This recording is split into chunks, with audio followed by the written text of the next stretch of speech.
Hola a todas y todos. En este video quiero explicar una serie de técnicas concretas para explorar el sentido o coherencia del síntoma.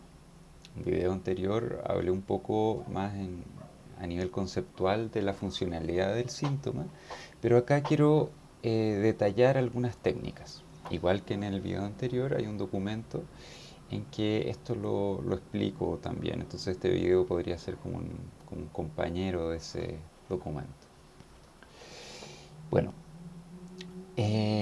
recopilando de varios lados, eh, traté de organizar estas técnicas como en tres grupos. Una, el primer grupo en realidad se compone de una técnica, pero podrían aparecer más, y básicamente se basa en la interpretación. Ya acá el terapeuta o la terapeuta analiza la historia de la paciente, sus y los hitos significativos de su vida, situaciones traumáticas, situaciones importantes, transiciones, datos clave como patrones de apego, situaciones de duelo o abandono, eh, etcétera.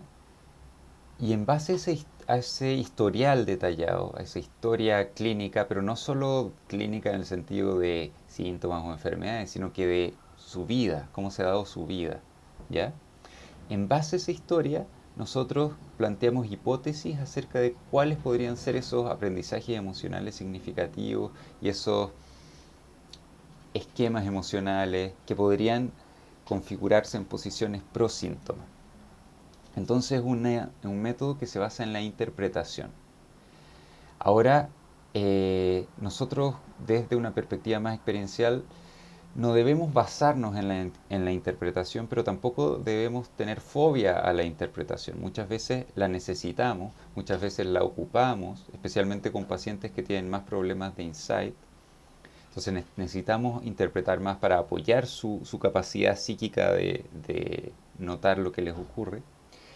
Pero también podemos tener interpretaciones totalmente como hipótesis de tipo psicodinámico, por ejemplo, pero podemos convertirlas en un experimento. Podemos convertirlas en un experimento vivencial para chequearlas. Entonces, esta cosa de la interpretación no es un tabú. A veces se puede ocupar cuando no se ocupan métodos más experienciales, vivenciales, o a veces se pueden ocupar eh, para construir una técnica o un experimento más vivencial. Entonces, por ejemplo, si yo creo que acá el punto tiene que ver con sentirse culpable, que la paciente se siente culpable cuando destaca en algo porque siente que está humillando a los demás. Por ejemplo, por situaciones que ocurrieron en su infancia en que se sentía como que todos la aplaudían a ella y humillaba a su hermana, por ejemplo. Se podría construir un experimento a partir de esa hipótesis interpretativa, en que yo le pido a la persona que se imagine llegando a su casa, donde está su familia y donde vamos a poner a su hermana también, y cuenta que le fue súper bien y que logró superar estas dificultades que tiene, porque tiene un problema como de autosabotearse y no aprovechar las oportunidades. Entonces llega a su casa súper contenta diciendo que le fue increíble, que se mejoró en esto, que le dieron tal premio, qué sé yo, y que vea la reacción de su familia y de su hermano. Ese podría ser un experimento para chequear esta hipótesis. Bueno, entonces el primer método es analizando la historia y haciendo hipótesis. Después puedo ocuparlo para hacer experimentos, que eso ya mezclando métodos, o puedo simplemente decir, ya, acá parece que el sentido del síntoma puede ir por acá y lo puedo también interpretar a la paciente o plantear como una posibilidad a ver si le hace sentido. ¿Ok? En el segundo grupo hay técnicas más sencillas basadas en la asociación libre. Acá puse dos técnicas, pero de repente podrían haber más, son las dos que yo conozco. La primera es completar frases. ¿Ya? Acá lo que tenemos que hacer es, esto puede ser escrito o conversado, ¿ya? Pero tenemos que construir un enunciado que refleje eh, el no tener el síntoma o problema que la persona tiene ahora. Entonces podría ser, si no me enojo con mi mamá cuando entra a mi pieza, eh, O podría ser si es que logro mis metas y me destaco en mi trabajo. O cualquier otra cosa en que se quita el síntoma, se refleja como el no tener el síntoma o no tener el problema. Acá es ideal si lo hago más específico con el contexto en que aparece. Pero bueno, de repente son problemas, no sé, pues, como de baja autoestima que tienen muchos contextos y es difícil especificarlo tanto. Pero la idea es que acordemos un enunciado, un inicio de frase que refleje el no tener el problema y la persona repita ese enunciado tal cual y lo complete con lo que se le viene a la mente al final. Entonces podría ser ya, si no me enojo con mi mamá cuando entra en mi pieza, ella tampoco se enojará conmigo. Y uno dice, ok, repite de nuevo con otro final de frase. Si no me enojo con mi mamá cuando entra en mi pieza, me retará menos. Ok, dale de nuevo. Si no me enojo con mi mamá cuando entra en mi pieza, estará contenta conmigo. Ok, dale de nuevo. Si no me enojo con mi mamá cuando entra en mi pieza, podrá entrar cuando quiera y no tendré privacidad. Ok, dale de nuevo. Y así por lo menos 10 veces, por escrito o verbalmente, oralmente. Acá es importante que por lo menos sean 10 veces porque casi siempre las primeras repeticiones de este enunciado con un final distinto cada vez salen cosas más conscientes, más obvias, que la persona ya ha pensado muchas veces y después de algunas repeticiones empieza a salir contenido más novedoso. Y ahí es donde después me agarro como para explorar más. Como, y ojo, porque de nuevo tengo que tener en mente el principio teórico de que yo lo que voy a buscar son significados, emociones, experiencias que tengan que ver con la posible coherencia del síntoma. ¿Qué de lo que me dijo la persona o de lo que escribió podría tener que ver con una parte de ella que necesite seguir manteniendo el síntoma eh, o, o para la cual es como inevitable tener el síntoma? Eso es lo que voy a buscar y ahí es donde voy a explorar después. Ok, la tercera técnica, que es parecida a la anterior, se llama mapa de constructos y acá esta sí es escrita. Lo que tengo que hacer es escribir dos enunciados, uno en que no tengo el síntoma y otro en que sigo teniendo el síntoma. Lo escribo a la mitad de una hoja para no tener el síntoma y otra hoja para seguir teniendo el síntoma. Entonces podría ser como así. Tengo una hoja, acá pongo el enunciado y lo que voy a pedir es que la persona alrededor de su enunciado central anote lo que se le ocurre, lo que se le venga a la mente. Por eso es asociación libre de nuevo. Entonces, por ejemplo, si no me enojo con mi mamá cuando entra a mi pieza y puede anotar lo que se le venga a la cabeza.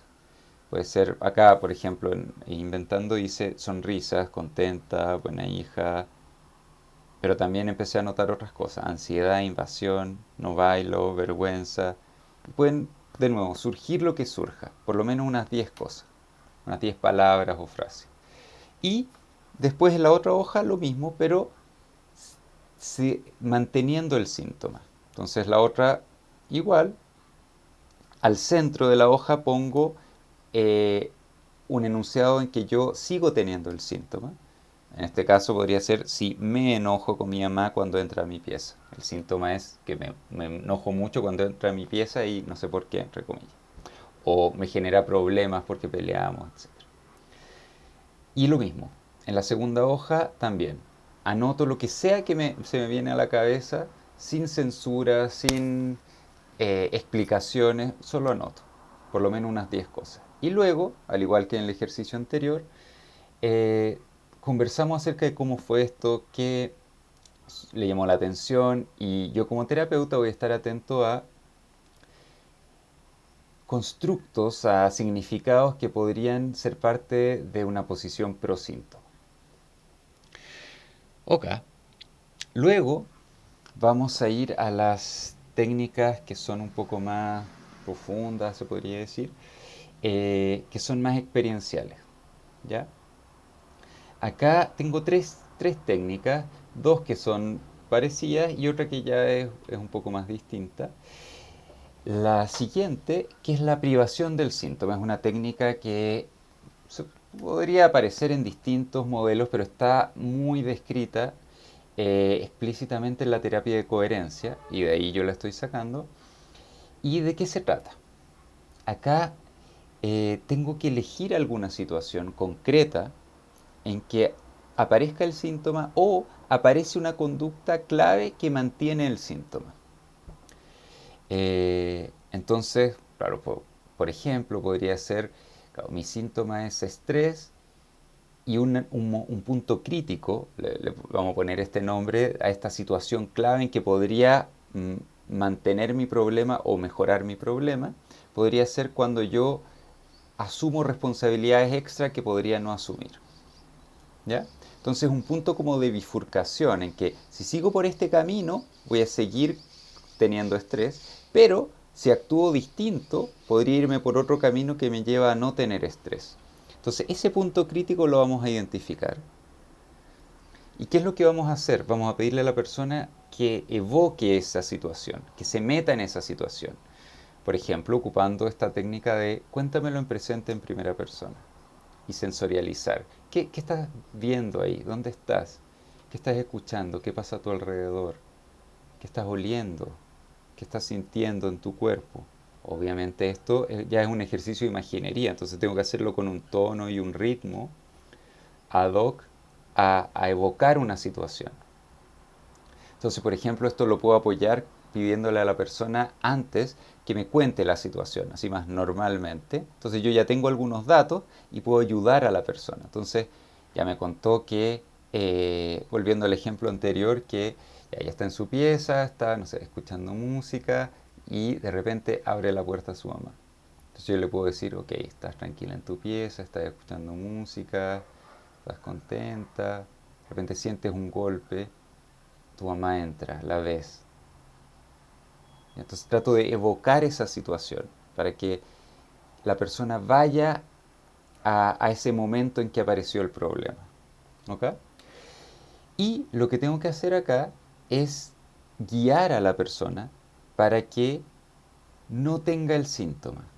Si el síntoma es el enojo que provoca una pelea, en este momento no tiene el síntoma. Entonces tengo que guiarla de alguna manera a que no tenga el síntoma en su imaginación. Entonces le puedo decir, ok, estás ahí, ¿qué está pasando? Ahora te vas a imaginar que le respondes como muy tranquilamente, ella quiere conversar, tú conversas con ella, no te vas a enojar, no te vas a enojar.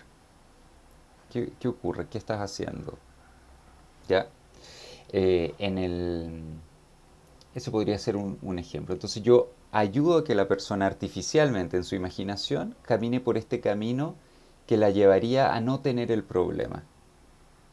En este punto crítico en que se abren dos caminos, sigo teniendo el problema y dejo de tener el problema. En la realidad yo actúo así, sigo teniendo el problema, pero en este ejercicio de privación del síntoma, yo estoy en la misma situación y quito el síntoma, entonces yo supuestamente tengo el camino libre para avanzar y superar mi problema. Y lo vivencio en primera persona. Esto nos sirve si yo le pregunto a la persona, oye, ¿cómo sería para ti superar este problema? Me va a decir, ah, bacán. Siempre dicen eso. Si yo le pregunto un poco más dirigido, oye, ¿podría haber algún problema para ti si es que tú superas este problema? Si tú dejas de enojarte con tu mamá, puede que salga algo. Puede.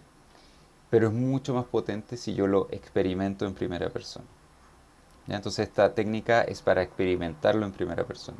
Y se trata de que la persona viva este camino en que no tiene el síntoma y si es que ahí hay una posición pro síntoma asociada, la persona va a experimentar el dolor que logre evitar al tener el síntoma. O se va a acercar un poco para allá y va a aparecer la posición pro síntoma. Va a aparecer el obstáculo que le impide avanzar porque hay una parte que no puede o no quiere avanzar para ese lado. ¿Ya? Entonces, eso es lo que surge luego de este ejercicio. Pero ojo también, porque de repente uno explora por distintos lados y como que en general no aparece esto a la primera. Uno puede explorarlo a una, dos, tres, cuatro veces, puede aparecer a la tercera, a la cuarta.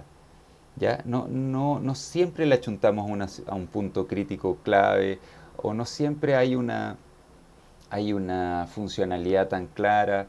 Entonces tenemos que tener un poco de paciencia, eh, pero si lo intentamos unas pocas veces, tres o cuatro, y estamos con la mente bien puesta en posibles posiciones pro síntoma, en mi experiencia siempre o el 99% de las veces aparece y de forma significativa y sentida. ¿Ya? Ok. Bueno, y luego puedo reflexionar acerca de esto, de que te das cuenta que puedo empezar a pensar y conversar acerca de esa parte que le impide superar el síntoma, qué podría querer, qué función podría cumplir, eh, qué cosas de la vida podrían tener relación con esto, etcétera. ¿Ya?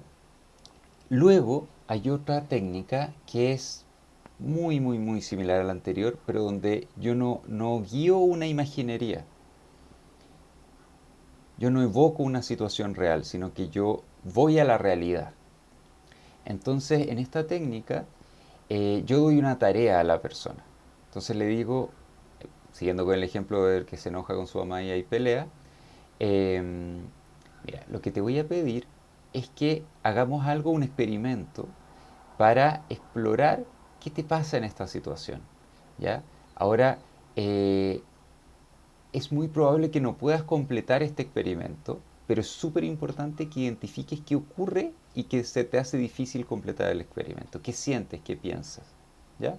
Entonces, te voy a pedir que la próxima vez que tú estés en tu pieza tranquila y donde típicamente aparece tu mamá, tú estés consciente y cuando llegue tu mamá, no te enojes con ella al tiro. No te enojes con ella, trata de hablarle normal, sin enojarte. Y fíjate qué ocurre. No te enojes con ella, no te enojes, no la retes, no la eches. ¿Qué te pasa? Y cuando notes qué ocurre, ahí ya te puedes enojar y puedes echarla ahí normalmente. Entonces hago como una pausa en ese momento y le quito el síntoma de nuevo, igual que el ejercicio anterior, solo que en la realidad. Otro ejemplo podría ser alguien que eh, tiene miedo eh, de ser asertivo, entonces de reclamar algo.